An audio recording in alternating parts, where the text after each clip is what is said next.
Hi, I'm Andy, and we're going to look now at preparing for a job interview. So great news, you've applied for a job and they've offered you an interview. But what on earth do you do now? Will you get nervous? Will you know what to say? Now, the good news is that you're asking these kind of questions now ahead of time. You're not just planning on rocking up, seeing how you get on, okay? Now, if we take that a few steps further, we can start to prepare a toolkit of really useful facts about you, information that you can pull out at the interview, and in turn, it will help you to feel less nervous. You'll always feel a bit nervous. It's the body's natural way of responding to this kind of situation, and a little bit of stress can actually help you to perform better. But the best way to avoid feeling completely overwhelmed is to do enough informed preparation in order to make you feel comfortable answering a wide variety of questions and reduce those moments where you have to massively think on your feet. The preparation that you do now will allow you to anticipate the kind of things that you might be asked and put together a handful of nailed-on responses and topics that you can comfortably discuss so that you're not sitting there completely silent, or the opposite of that, waffling about things that are not relevant. So let's pretend that you've got an interview with one of our really lovely clients up here in Leeds, Kirk Newshome. So let's start by finding out a bit more about their values. What are they all about? Now, the great news is most companies have this on their website. We'll take a look at that now. I'm just going to pause this, find their website, back in a sec. So here we are on their website. Great. Look, right at the top, you've got this sliding graphic with all of their values, what they care about. They're down to earth and straight talking. They're a breath of fresh air. Let's start jotting these things down and actually think about what they mean to us and how you can come up with some examples, okay? Sustaining cost savings for their clients, expertise with a personal touch. What shows that you've got a personal touch? How can you kind of bring in some examples of that? Let's not just look at the words, let's actually look at the pictures and the things behind it. Who's this guy? Who's Thomson Limited? This old-fashioned card, that looks interesting. It's obviously something that the company thought was interesting about their clients. So you need to show that you've actually understood that and actually show some interest in it and actually maybe bring that up and what that means to you. Let's look at the about us. Look, there's our culture here. So let's click on that. Here's where we can start to actually map out what the company that you're applying to cares about and start to load up your interview toolbox with some examples and points that show that you fit to all of those things that they're looking for. And this is great. This graphic here, you've got all these points here: initiate, nurture, support. Start to jot these down and come up with some points that you can raise to show that you've understood it. They care about their clients and team members through consideration, committed to each other's success. These are all things that you can start to write down. Commitment to continuous development and improvement. If you can prepare some examples that show when you've worked in the team towards a particular goal, describe what the outcome was, how you succeeded, but also what you learned and how you improved things along the way. Even if your work experience so far isn't particularly thorough, there are always examples that you can pull from sports teams, charity work, community activities. So here's a common question that we all always kind of come across. Why do you actually want to work here? Why do you want to work here? Let's have a look at how we can answer this question. You can say, I've read about your commitment to continuous development and improvement on your website. This really appeals to me. I've always looked to be the best that I can in areas such as the work that I do with my local football team. I've attended some coaching sessions to help with the volunteering work that I do with up and coming development teams. Okay, so even if you haven't got extensive work experience, you can pull an example from sport. You've perhaps attended some coaching sessions so that you can help to volunteer to develop some of the younger players coming up behind you. Yeah, that's a great answer. That shows great commitment, and it shows exactly the kind of values that they've listed on that website. Another one, I love the idea of working for an organization that cares so much about its clients. Remember on their website, it said we care about our clients, personal service.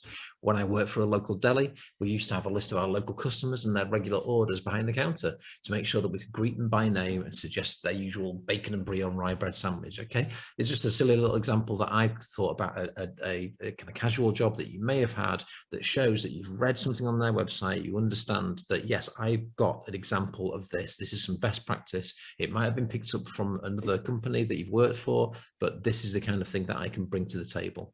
Okay, so there's just a few ideas. So here we are, back on their website again. Let's have a look at these values further down. Initiate, be the one who always wants to improve things.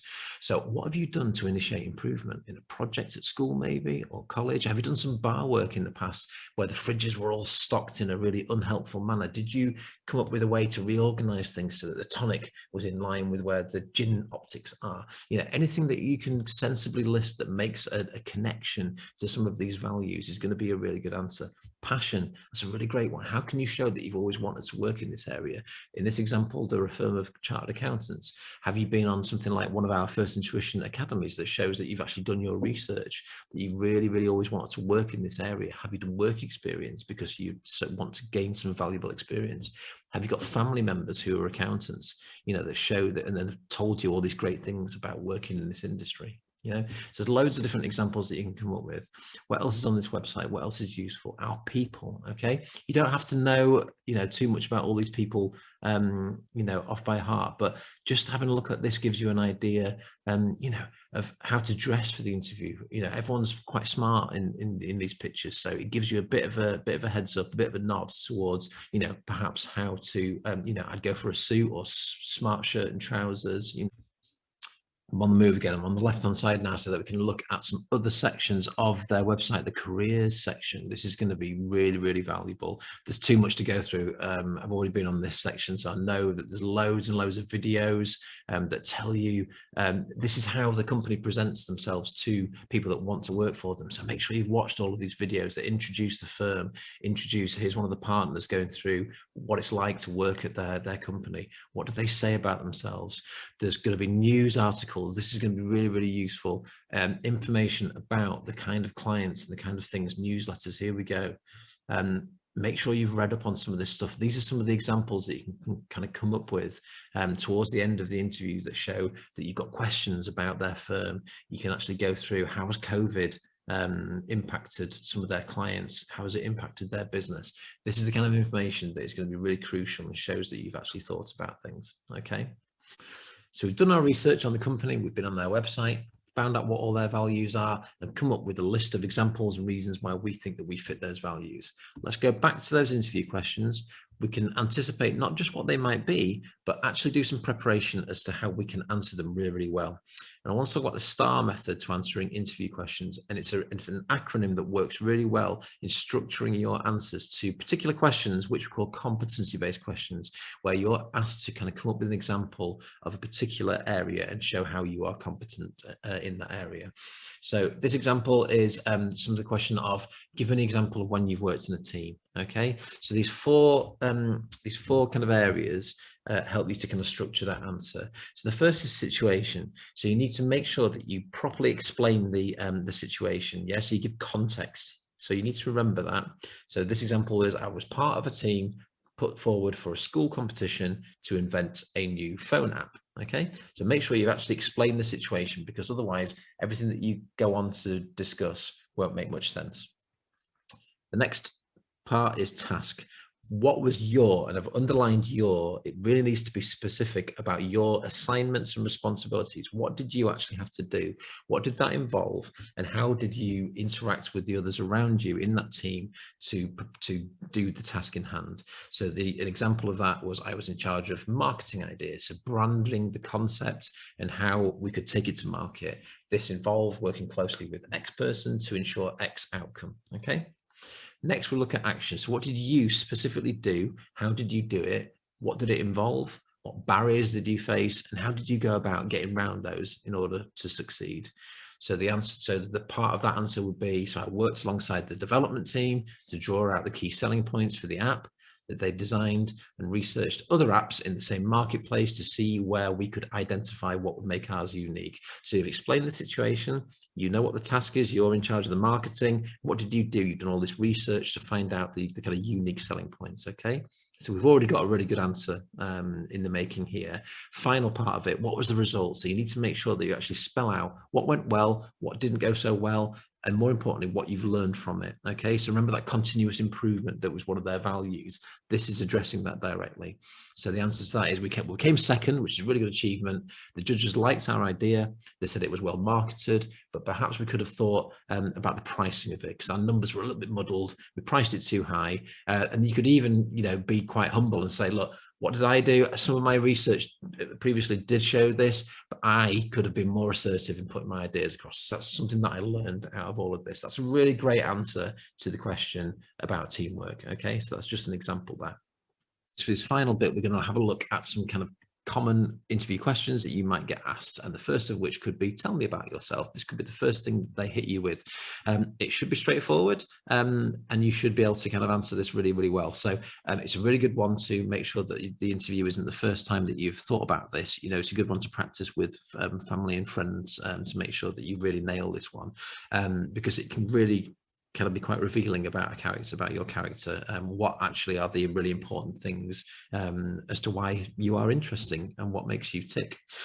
If you can make it relevant to the job, brilliant. But by all means, they're interested in who you are socially as well. They want to know what kind of person you are. Maybe some things to steer clear of and maybe not be quite so truthful about. You might spend hours and hours every day playing PlayStation or Xbox, but unless there's something interesting in that, maybe avoid it. Have you actually won a gaming competition where there was some kind of team element to it? Are you interested in developing games? So is there some kind of project management angle to it? If there is, great. If not, maybe don't bring that up. Similarly, socializing with friends, that's fine. But what do you actually do? Can you give more examples? Can you give more context to it? Have you formed a book club with some of your friends where you have debate or kind of interesting discussions about certain topics? Have you started a band with some friends where you write songs about particularly interesting things that are going on in the world? There's usually a slight angle that you can look at something that makes it a bit more relevant in a job interview context. An absolute classic is, what are your strengths and weaknesses? So for strengths, try and think about 2 or 3 things that you do really well, and give examples of when you've displayed this. So an example could be, I'm really organized. An example of this is the preparation that I put in for revising for my A-levels. I did this, this, and this, and the result was I got 4 A's. The weaknesses one is always a tricky one. Try and approach it in a positive way if you can. One thing to do is make sure you know what the real kind of vital key points of the job role are, what you're actually going to be expected to do in this job, and try and avoid mentioning those on the weaknesses. So if you're going to be working in a team, maybe don't say that you're not very good at working with others. A safe answer is to say that I set too high a standard on myself sometimes and put too much pressure on myself. So I've learned that perhaps, in previous jobs, regularly checking in with my line manager to make sure that I'm meeting and exceeding what they expect of me is a good way to kind of avoid burning myself out and avoid putting too much pressure on myself. Where do you see yourself in 5 years? Comes up loads. This is really an opportunity to show that you've researched the profession, you've researched the role. Can you link in a timeline to the kind of qualifications that you might go through? If this is an entry-level role, then in 5 years' time, should you be fully qualified? What does that look like at that point? Do you run a team at that stage? Show that you've got a good understanding of where you should be in 5 years. What does your personal situation look like? Do you want to have bought a house by then? You don't have to be 100% truthful. You might secretly want to travel the world in 2 or 3 years, but it's a good opportunity to kind of show that you've got a plan that could hopefully involve sticking around with this company after they've invested the time to develop you in the role. This one's really cheesy, but I literally a week ago heard that this had come up in the job interview, so it still gets used. If you were an animal, what would you be? In fairness, this is another chance for you to show your emotional intelligence. What are the most important values and character points that you want them to know about? There's no real wrong answer in terms of what the animal is, as long as your reasoning makes sense. So for the example that we've used today, we spoke about Kirk Newsome and caring about their customers, being sociable, working well with others. So maybe you wouldn't choose something like a snow leopard, that spends all of its time in isolation. Maybe you would think about like a wolf, working in the pack, being loyal, intelligent, working in a team of all different abilities and backgrounds. There are some sensible ways to kind of put an answer about this. There's loads of other possible questions. This video could be hours and hours and hours long if we went through them all, but hopefully this introduces the kind of thought processes behind identifying, what might be asked, and then preparing genuine answers that show you in a good light. Most questions are flexible enough for you to merge something in that you've prepared already. So don't worry about being caught out. More specific questions will come around your CV and any work history. So try and make sure that you're ready to talk about yourself and your experiences. And practice makes perfect. So it's a good idea to try and get a friend or a relative to work through some of these questions and see how you get on. Best of luck with it. I'm sure you're going to do really well at all of your job interviews. If you have a bad one, shake it off. Don't worry about it. It's a learning experience. There's always another one, always another opportunity that comes along on the way. Best of luck. Speak soon.